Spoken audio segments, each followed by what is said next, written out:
Hey everyone, in this video I'm going to be talking about the strategies that you can use to begin to advocate for animal rights. I'm going to share with you kind of the path that I took to come to a point where I feel comfortable in being outspoken about these issues. So myself, I only began to advocate for animals 15 months ago.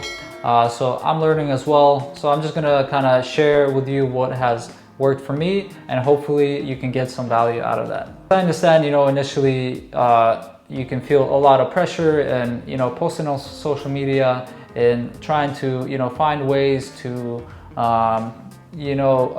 speak about these issues. But just like anything else, if you do something over and over and over again, you're just gonna become comfortable at it. So the first important step for me was to connect with like-minded people, because I didn't know anybody that was speaking up for animals, I didn't know anybody that was aware of what was going on behind closed doors.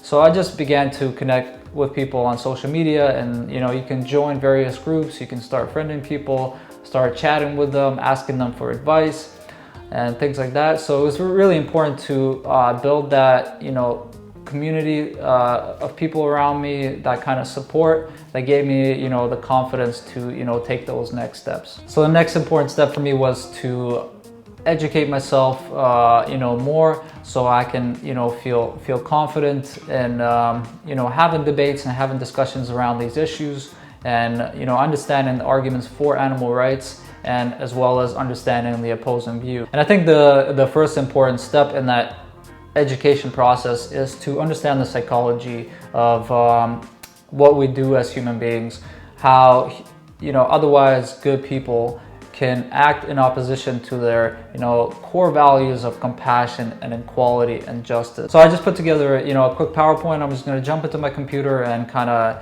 just provide a quick overview. I'm taking this slideshow from Dr. Melanie's Joy TEDx talk toward rational, authentic food choices. She is the one that defined this term in 2001. So really check out this video on YouTube if you haven't seen it yet. I'm gonna link everything down below so you can take a look. She spent about like a decade researching this question, how basic, normal, compassionate people can act in opposition to those core values and pay for animal cruelty, consume animals, and exploit animals. And she coined this term in 2001.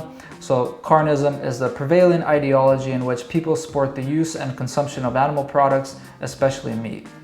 So here we can see that she points out that carnism contradicts our core human values of compassion and justice and authenticity. And so what allows kind of this prevailing ideology to function, and what allows human beings to act in opposition of those core values that we all share is by using defense mechanisms, by distorting our thoughts and our true feelings. So for example, if you ask anybody, are you against animal cruelty? People will say, of course, I'm against animal cruelty. But at the same time, people are consuming the bodies of torture victims, of animals that went through such hardship, such abuse and torture and exploitation. And so she goes into explain that what allows us to kind of act in opposition of those core values is these defense mechanisms. So institutionalized carnism is internalized. So these are the defense mechanisms. So the first kind of defense mechanism is justifications and myths that we use to justify using animals and exploiting them. So it's the three N's, that using animals and consuming animals is normal, natural, and necessary. So if we kind of take this one at a time, if we question whether killing animals is normal, then for what reason do we you know, not show our children what happens in the slaughterhouse? You know, for what reason do we turn away from slaughterhouse footage? You know, most people would rather, you know, pretend that slaughterhouses don't exist, or, you know, would, you know, rather forget what is happening inside of slaughterhouses. So the second one is that, you know, killing animals and consuming animals is natural. So kind of to dispel that myth, you can think about, you know, what it would feel like to grab a knife and, you know, shove it inside of an animal's throat to decapitate that animal. Would that feel kind of natural to you, or would you be more traumatized by witnessing something like that, or, you know, actually contributing to it yourself? So the third one is that we need to consume animals for, you know, for health, and that it's necessary. So there's overwhelming scientific consensus that, you know, we do not need to consume animal products. Okay, so the second, you know, defense mechanism is denial or invisibility.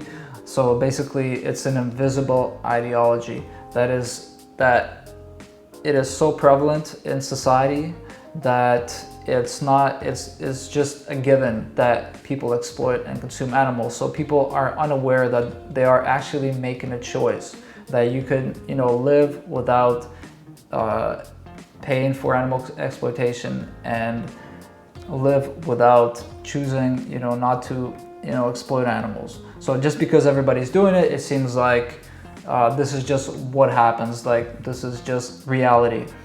And the second part of that is the invisible victims, the fact that we do not see the suffering of these animals that are hidden behind closed walls and factory farms. So we're not given a chance to kind of empathize. We don't see what happens in like vivisection labs to animals. So we're completely blind to the victims and to their suffering. So the third defense mechanism is cognitive distortion. That is, you know, that these animals are viewed as abstractions.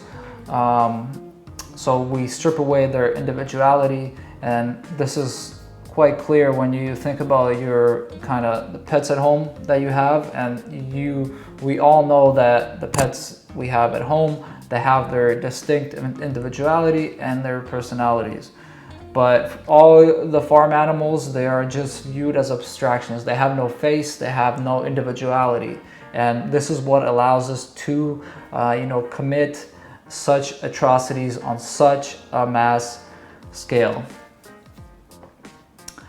So if you just think about, if you walking down the street and, you know, you see one animal and somebody is abusing that animal, that becomes immediately somebody, let's say, kicking a dog in the stomach, you know, they're being sadistic to that animal in front of your eyes. That immediately becomes real. That animal has, you know, an individuality, and you can see their suffering. But billions and billions and billions of, you know, over 1 billion land animals every week that are tortured, we do not see. So they're abstractions. And, you know, the second part of that is absurdities. So then we get to, you know, carnistic absurdities, and, you know, we can look at all these images here, and I mean, it's just so ridiculous. And we have to keep in mind that these images are introduced to us at a very, very young age. So they, you know, seep deep into our subconscious. And we can see how ridiculous this is. For example, like, the cow is just happy here, like they're cartoonish, you know, they're caricatures of animals. It's so far from reality. If you look at what happens in factory farms, you know, these animals are treated as machines, as products, as they're given nothing. Their life is just suffering. But these are the images that we have, you know, in our collective subconscious, that these animals not only are not suffering, but they are content. They're content with, you know, being exploited, being cut up into pieces. They're content with going to the slaughterhouse. There is no suffering. They're just happy. And you can see kind of the same thing here. The chicken is happy to be cut up into pieces. in a chicken soup. I mean, this is so far from reality. If you've seen what happens in these factory farms, these animals, you know, they're rotting alive, they're so sick, they're losing their feathers, they're crammed into small cages, they can't turn around or spread their wings. When, you know, activists go into these places, you know, they report there's so much ammonia because these, you know, there's so much feces in there. All of the birds are really, really sick. So, and here we can see the same thing here. The pig is quite happy to cook another pig and a sausage. So it's just ridiculous. There's no suffering, and the fact that, you know, they're portrayed as caricatures, they're cartoons, like they're not real. Well, what's interesting about this as well is that, you know, I've actually, you know, got to witness this firsthand when I visited a factory farm, a pig factory farm in the Netherlands, and it was so bizarre that, you know, they had rows and rows of pigs and, you know, gestation crates and, you know, farrowing crates, and, you know, it was open to the public, this place, so we went in there and kind of like pretended we were like tourists, or I was a tourist, and the strange thing about the bizarre thing about it is that they had coloring books for children with these kind of images, the same kind of images of pigs, where children could color, you know, where it showed kind of the process and the pigs being happy with, you know, being cut into pieces. And it was this same kind of thing. So we're introduced to this at a very young age. At the same time, like 10 feet away were just rows and rows of pigs just suffering, like unable to move, just in terrible conditions. You know, they're not able to turn around, and this one pig just locked eyes with me. You know, they're in these gestation crates, unable to turn around. They're in there for weeks at a time before, you know, they're impregnated again. And so this pig just wouldn't break eye contact with me. It was just the most bizarre thing, and eventually I had to walk away. And, you know, you can interpret that kind of event in many different ways, but from what I got from that is this pig was just hoping that maybe this two-legged monster would, you know, alleviate me of my suffering. And I just saw so much hope and so much suffering in that moment. But, you know, you can interpret that in many ways, but I've never had an animal just stare me in the eyes and not break eye contact at all, just hoping. So this is what allows, you know, eventually these absurdities allow, you know, this person here to hold up a decapitated pig's head and, you know, revel in that moment. And this person is probably like a good person, has a family, has, you know, probably has siblings and cares for them and tries to do good in the world. But because these absurdities, we have this in our collective conscious that animals don't suffer, that they are content, that they don't matter. This is what eventually leads to this kind of thing where, you know, he has no remorse and, you know, is kind of enjoying that moment there.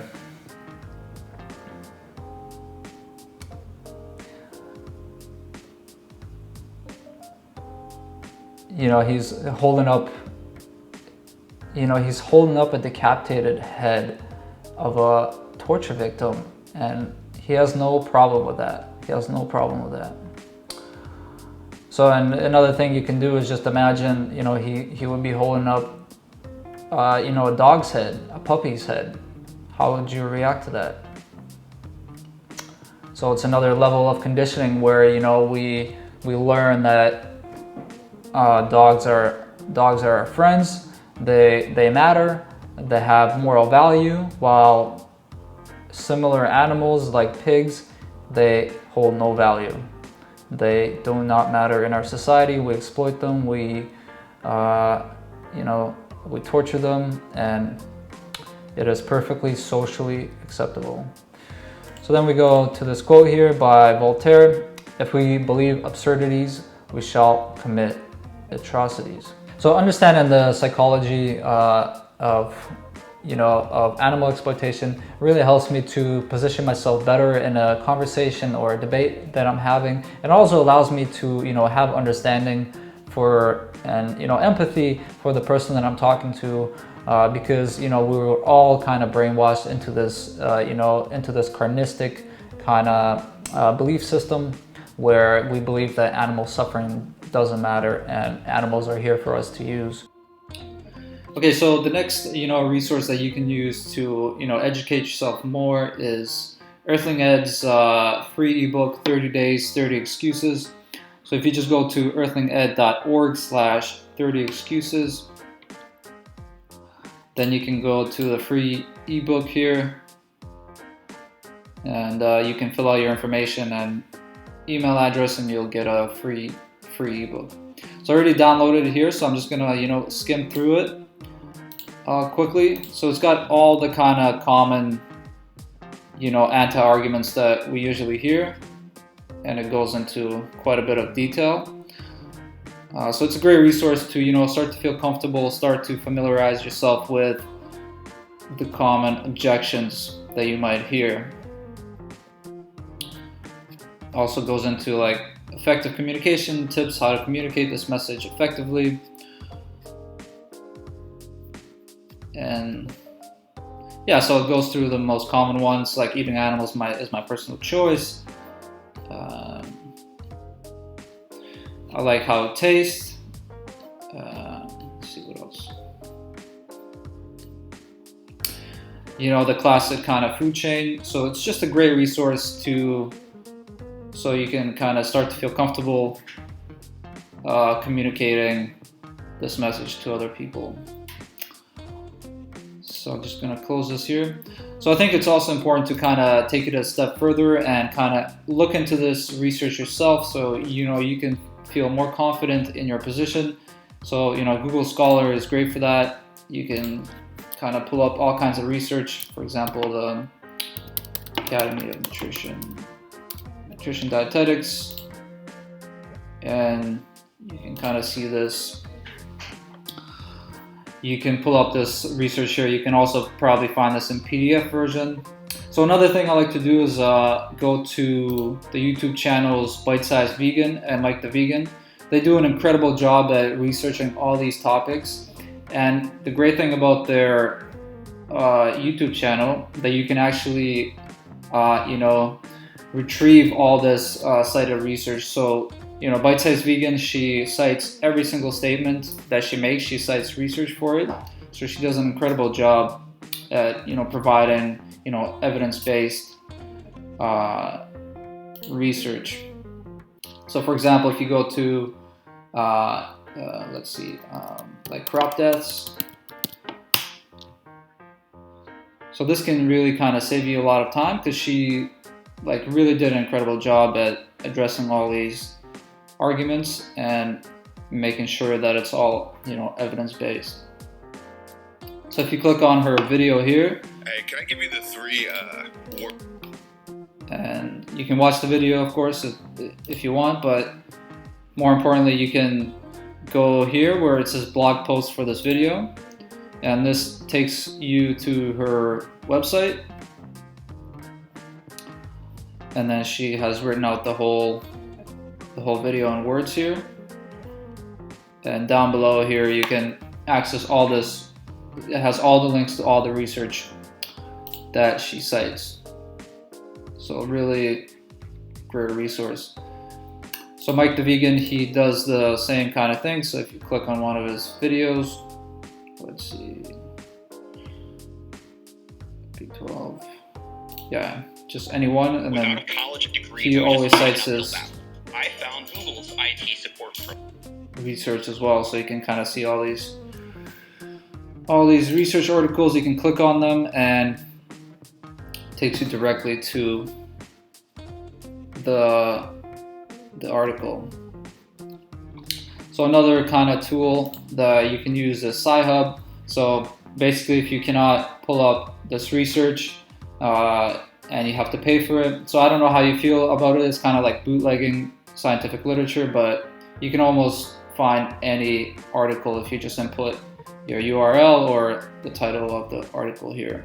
So yeah, I don't know what your moral position on, bootlegging scientific literature, but I'll leave that up to you.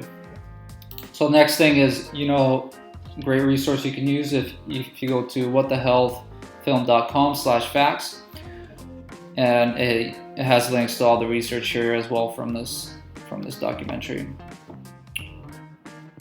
And Cowspiracy as well, same thing. You can has direct links to kind of all the research. Right. So all this will, kind of help you feel more confident, and, make sure, because some people will just have questions, and it's good to have answers to those questions. While other people will, no matter how you phrase it, no matter how nicely you approach the subject, they will just feel attacked and they will get defensive, and they will try to kind of find loopholes to get out of that position. So, I just want to kind of, be ready for that and have my responses ready, so the person doesn't leave the conversation thinking that, they're justified in exploiting animals.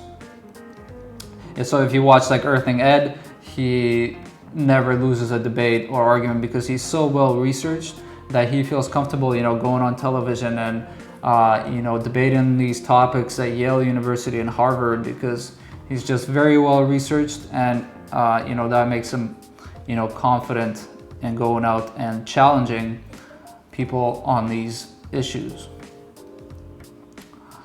So once you kind of, have done some research and education, you feel more confident. What you can do is actually go into these debate groups like vegan versus meat eaters. And you can join these groups here, and you can, post things, and people will kind of debate you. So it's good practice just to see, what people are saying, how they're responding to your comments, to these arguments. Just be aware, some people, get very abusive in these groups.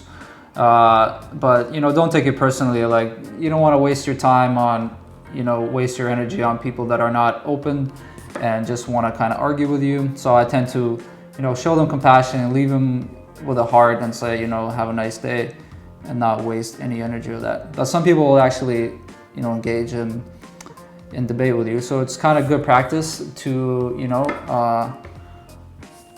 to kind of just become more comfortable at it. And there's like, I think 3 groups overall. So yeah, you can kind of search it up.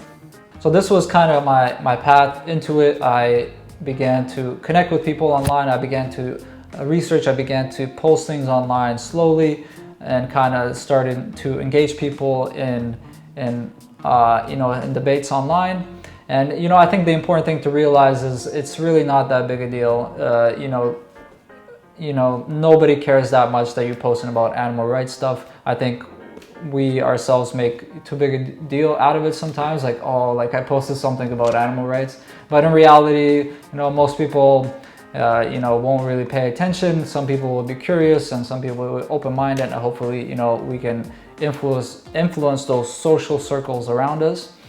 So it was, for me, like a gradual step. I was, this was outside of my comfort zone. I've never been, active in any way or political in any way. So I kind of just took small steps, posting online, becoming more educated, watching documentaries, reading all this research, and eventually, after about a month and a half, I went to my first Cube of Truth demonstration where, you can engage in people and actually debate them, or have conversations about these topics with people. And also there I began to build my comfort. Every single event that I went to, I felt more comfortable in speaking to people and trying to reach people and trying to make people see this point of view.